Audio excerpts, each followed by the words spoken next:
Visakha beach లో rave పార్టీల పేరుతో రెచ్చిపోతున్నారు కొందరు యువకులు. మద్యం మత్తులో ఊగిపోతూ నానా హంగామా చేస్తున్నారు. హద్దుమీరి రెచ్చిపోతున్న కేటుగాళ్లకు చెక్ పెట్టారు విశాఖ పోలీసులు. వీకెండ్ జోష్ లో రేవ్ పార్టీల పేరుతో బీచ్ లో ఫుల్ గా మందు తాగి హంగామా చేస్తున్న యువతీ యువకులను రెడ్ హ్యాండెడ్ గా అరెస్ట్ చేశారు. ఋషికొండ బీచ్లో రేవ్ పార్టీ నిర్వహణ కలకలం సృష్టిస్తుంది. అయితే ఈ పార్టీలో కొన్ని మాదక ద్రవ్యాలు కూడా యువతీ యువకులు వినియోగించినట్టు పోలీసుల ప్రాథమిక విచారణలో తెలింది. అయితే ఇదే విషయంపై మనతో మాట్లాడేందుకు విశాఖ పోలీస్ కమిషనర్ మహేష్ చంద్ర లడ్డా ఉన్నారు. సార్ చెప్పండి సార్, ప్రధానంగా ఆ రోజు ఆ పార్టీలో ఎంతమంది యువతీ యువకులు ఉన్నారు, ఎందువల్ల అక్కడికి వచ్చారు, అందరు గ్యాదర్ అయ్యారు? అరౌండ్ 50 to 60 మెంబర్స్ అక్కడ ఉన్నారు. మా వాళ్ళు రేట్ చేసేప్పుడు this is a party organized on the weekend parties they call it, where they sell the tickets and they say that so and so facilities IPL matches and then liquor parties and all. So on that pretext they organize the party, and when we got a specific information that it కొంచెం specific information వచ్చింది. Actually weekend పార్టీలో అలాగా కొన్ని మాదక పదార్థం కూడా drugs కూడా supply అవుతున్నాయంటే ఆ స్పెసిఫిక్ ఇన్ఫర్మేషన్ మీద మా టాస్క్ ఫోర్స్ పంపడం జరిగింది. పంపితే ఒక మనిషి దగ్గర కొన్ని LDL and some MDMA LSD and one LSD bolt 2 and MDMA powder అది కొంచెం దొరికింది, 1/2 గ్రామ్ వరకు.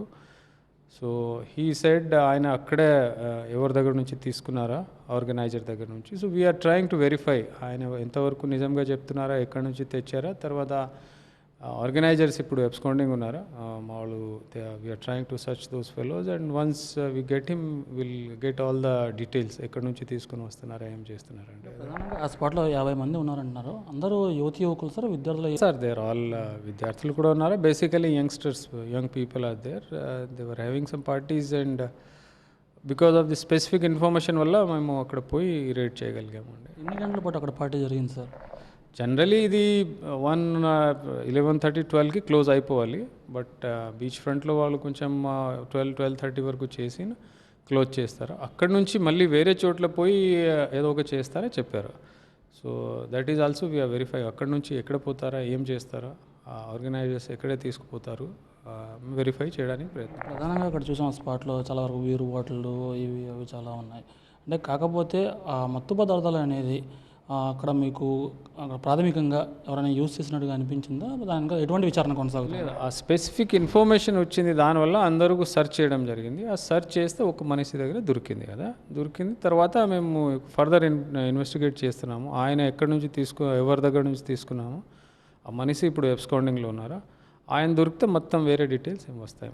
రేవ్ పార్టీలు అనేది గతంలో ఎప్పుడు వైజాగ్లో పరిస్థితి ఆ పరిస్థితి కనిపించలేదు, ఇప్పుడు చూసాం. ఇది రేవ్ పార్టీ నిర్వహించే వారికి మీ తరఫున ఎటువంటి హెచ్చరికలు జారీ చేస్తున్నారు?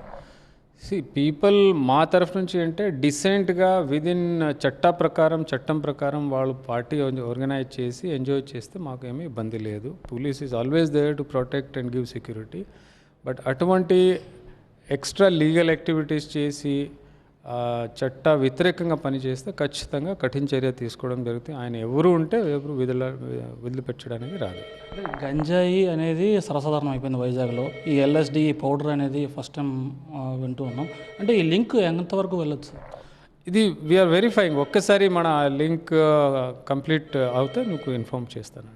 సో ఇది ఏదైతే రేవ్ పార్టీ జరిగిందో దీనిపై సీరియస్గా విశాఖ పోలీసులు దృష్టి సారించారు. ఎవరెవరైతే దీని వెనకట్లా ఉన్నారని దానిపై ఇప్పటికీ ఆరా తీస్తున్నారు. ఎంత పెద్దవాళ్ళు ఉన్నా సరే వెనక్కి తగ్గలేదు, వారిపై కఠిన చర్యలు తీసుకుంటామని విశాఖ సిపి మహేష్ చంద్ర లడ్డా అంటున్నారు. ఇప్పటివరకు ఒకరిని అదుపులోకి తీసుకున్నారు. ఎల్ఎస్డితో పాటు కొంత మత్తు కలిగించే పదార్థాన్ని ఆయన నుంచి స్వాధీనం చేసుకున్నారు. లోతుగా విచారణ చేసిన తర్వాత బాధ్యులపై చర్యలు తీసుకుంటామని సిపి అంటున్నారు.